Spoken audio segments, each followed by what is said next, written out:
coucou tout le monde, c'est la petite Fimothèe, j'espère que vous allez bien. Donc aujourd'hui on se retrouve dans la suite des tapas. Donc pourquoi la suite? Tout simplement puisque j'ai fait deux vidéos, donc une première et une deuxième. Et donc là on est dans la deuxième. Ne vous inquiétez pas, le lien de la première est en barre d'infos, vous n'aurez qu'à cliquer dessus pour la voir.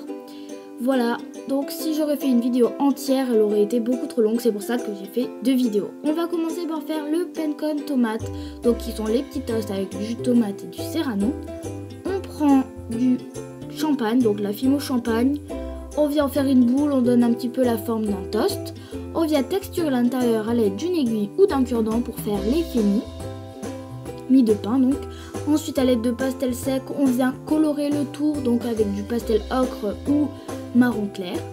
Et ensuite avec de l'ocre on vient passer un petit peu sur la mie de manière à donner cet effet toasté au grille-pain.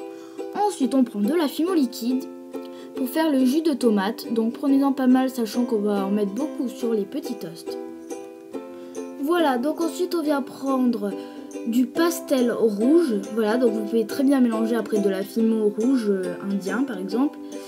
Ça marchera tout aussi bien, mais moi j'en ai profité comme j'avais du pastel. Ensuite je vais rajouter un petit peu de marron chocolat comme vous avez pu le remarquer, tout simplement. Donc après ne vous inquiétez pas si la couleur paraît très foncée, déjà je vais la mettre sur un autre coulis, donc par-dessus un autre coulis ce coulis sera très clair, voilà. Et ensuite de ça je vais en mettre une très fine couche, du coup ça va apparaître rouge tomate comme il faut. Voilà, donc on passe justement au deuxième coulis. Pour ça, toujours, on prend de la Fimo liquide. Par contre, là, je n'ai pas de pastel sec vert. Du coup, je vais prendre de la Fimo. Mais dans tous les cas, même si j'en avais eu, j'aurais quand même pris de la Fimo. Tout simplement, puisque vous allez remarquer que quand je mélange, ça colore un petit peu la Fimo. Mais je laisse des petits bouts de pâte Fimo vert chlorophylle de manière à faire comme des petites herbes. Ensuite, on vient le positionner sur les bordures du pain. On met aussi le coulis tomate, donc voilà, par contre ça on en met vraiment partout sur le pain. Et n'hésitez pas à faire des petits débords de manière à ce que ce soit plus réaliste. Voilà, donc ensuite on vient mélanger de la couleur terre cuite avec du rouge indien, de manière à ce que quand on mélange ça va donner après la couleur pour le serrano. Voilà, donc après moi je trouve que c'est la bonne couleur qu'il faut, mais vous pouvez en acheter déjà toute faite. Ensuite on vient aussi prendre du blanc, donc j'avais du blanc qui était taché, qui était sali, du coup j'en ai profité de le prendre puisqu'après on va le colorer. Tout simplement, donc on vient faire des boudins avec ces deux couleurs. Comme vous pouvez le voir avec le rouge j'ai fait un gros boudin et un boudin un petit peu plus fin. Par contre avec le blanc j'ai fait deux boudins de la même taille. Ensuite on vient l'étaler ou l'étirer comme je suis en train de faire pour donner ce petit jambon comme il le faut. Je rajoute un petit boudin de blanc de manière à faire un petit peu plus de gras. Et ensuite on prend du pastel sec ocre et du pastel sec marron clair. Tout simplement on le passe sur le blanc du gras, voilà. Et ensuite j'ai aussi pris un petit peu de rouge que j'ai passé entre le rouge et le blanc de manière à faire un petit peu un dégradé. Ensuite j'ai coupé un cure-dent dans la longueur et dans la largeur pour donner un cure-dent à la bonne taille du toast. Je suis venue le mettre dessus pour tout fixer et voilà les petits pencon tomates. Ensuite on prend du noir, donc numéro 9, on vient en faire un rectangle, voilà, donc on étale, on coupe, ça je ne l'ai pas montré dans la vidéo puisque c'est vraiment très facile à faire. Avec une boîte de papier d'aluminium on vient texturer, donc là c'est vraiment tout simple pour donner la texture de l'ardoise en fait. On positionne nos petits toasts, donc moi j'en ai fait 4, après si vous en avez fait moins, vous faites un carré ou un rectangle, ça dépend la taille de vos petits pencon tomates. Voilà, et donc maintenant on va venir passer aux brochettes de tomates, donc qui sont des brochettes de tomates avec un petit peu de mozzarella. Tout simplement avec du rouge indien, on vient faire des petites boules qu'on vient couper en deux. On met sur la face plane un petit peu de jus de tomate de tout à l'heure pour le pencon tomate. On fait des petites boules de blanc et on vient positionner comme ceci sur un petit bout de cure-dent.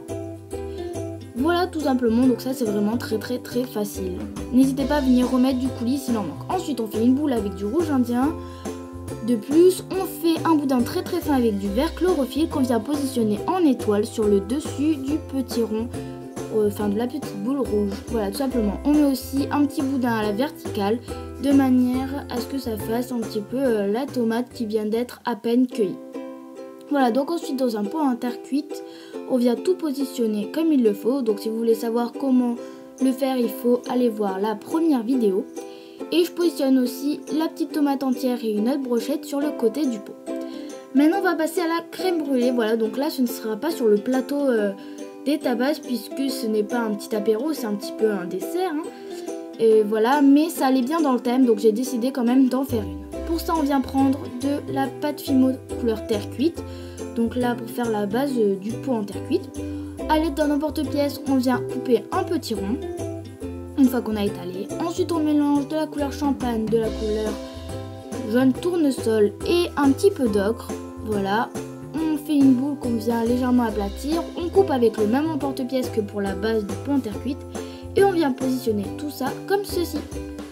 Voilà, donc une idée pour un petit peu l'épaisseur, ne faites pas trop fin.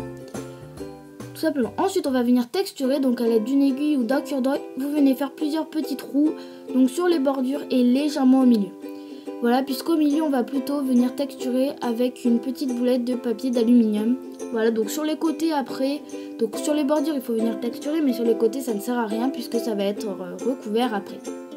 Voilà, donc maintenant on vient colorer pour l'effet de cuisson. Pour ça on prend de l'ocre. Voilà, donc on vient colorer les bordures. On colore aussi au milieu. Il ne faut pas oublier, mais il faut qu'il y ait un petit espace entre les bordures et le milieu.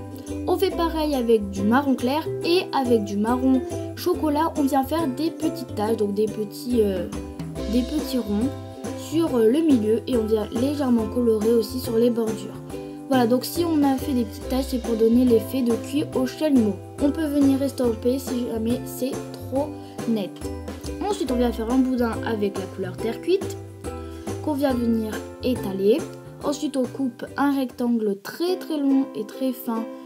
Voilà, donc de manière à ce que ce soit assez net. Ensuite on fait un boudin plus fin que le premier et on vient le coller comme ceci au petit rectangle. Ensuite avec du marron chocolat on vient colorer le boudin de manière à faire un petit peu comme quand à la cuisson en fait ça va un petit peu noirci à la cuisson du pot en terre cuite. Voilà donc pour la crème brûlée. Maintenant on va passer au plateau. Voilà, donc là le plateau où on va positionner toutes les petites tapas. Pour ça j'ai pris le fond d'une boîte de camembert. J'ai dessiné au crayon à papier un rectangle qui correspondait à la bonne taille. Et voilà, donc là ça se coupe vraiment très facilement puisque le bois est très fin. Ensuite on vient prendre une lime à ongles, on vient un petit peu poncer et on vient tout coller dessus. Donc dessus ce petit plateau, à part la crème brûlée bien évidemment. Voilà, donc j'espère que cette vidéo vous aura plu. En attendant, n'hésitez pas à vous abonner, sachant que c'est gratuit, et à liker cette vidéo. Je vous fais un gros bisou et je vous dis à la prochaine pour un nouveau tuto.